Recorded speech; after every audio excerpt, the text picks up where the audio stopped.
Hi friends, welcome to English Study Point.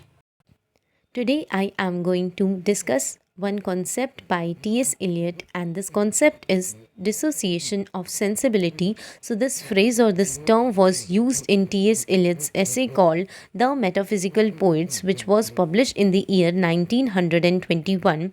Dissociation means lack of continuity between thoughts.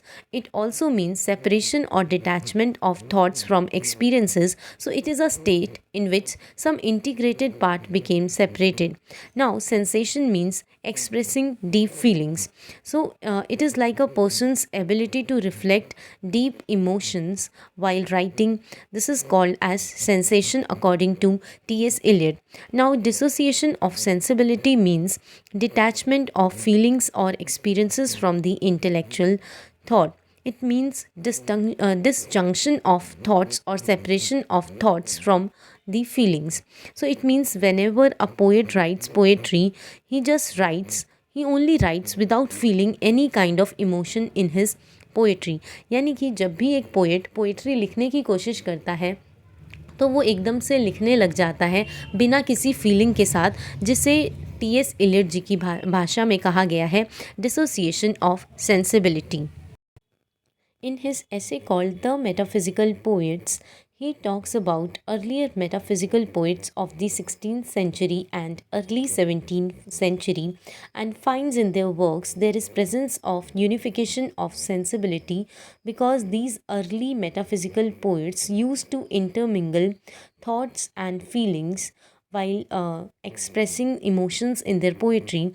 They write their poetry with utmost maturity, sensibility, having full of experience. They feel about what they used to write. And he also talks about metaphysical poets of late 17th century, and finds that in their works there is presence of dissociation of sensibility.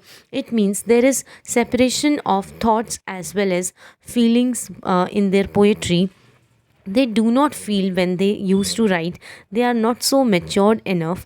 So that is why he compares early metaphysical poets with that of late metaphysical poets, and finds that late metaphysical poets are not so much matured, whereas these early metaphysical poets are more better than these late metaphysical poets. T.S. Eliot, in this same essay, draws a comparison between early metaphysical poets as well as these late metaphysical poets, and finds that early metaphysical poets, their poetry is sensible. It means that in their poetry, experience is reflected. They try to unify thoughts as well as feelings all together. Now, these late metaphysical poets, their poetry is non sensible. So, they started writing against sensibility. They tried to separate thoughts and feelings altogether, due to which their poetry appears non sensible. Then, means early metaphysical poets, they feel and write poetry. So whatever they are writing, they feel about it, and then they portray their emotions in the form of writing. So they reflect their own maturity while writing poetry, and their poetry appears balanced. Now, these late metaphysical poets, they do not feel when they used to write, they simply write. So there is absence of feelings due to lack of experience showed in poetry. As a result of it, their poem or their poetry remain unbalanced. So these poets in a way lack heartfelt emotions in poetry. And now T.S. Eliot used to give examples while drawing a comparison between these kinds of poets. So, for example, John Donne or Lord Herbert of Cherbury used to write poetries by intermixing thought and feelings. Now, in late metaphysical poets, he used to give example of Tennyson as well as Robert Browning, and these people used to write poetry by separating thoughts as well as feelings.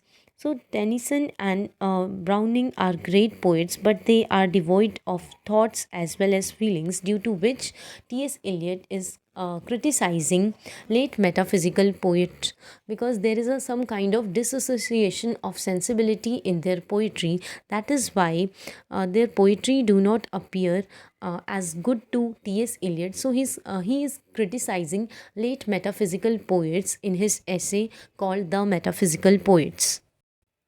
According to T.S. Eliot, Valediction to Forbidding Mourning, this poetry by John Donne is considered as the superb example of unification of sensibility, because John Donne used to intermingle thoughts as well as experiences in this particular poetry. In this poetry, he compares two lovers to a pair of compass.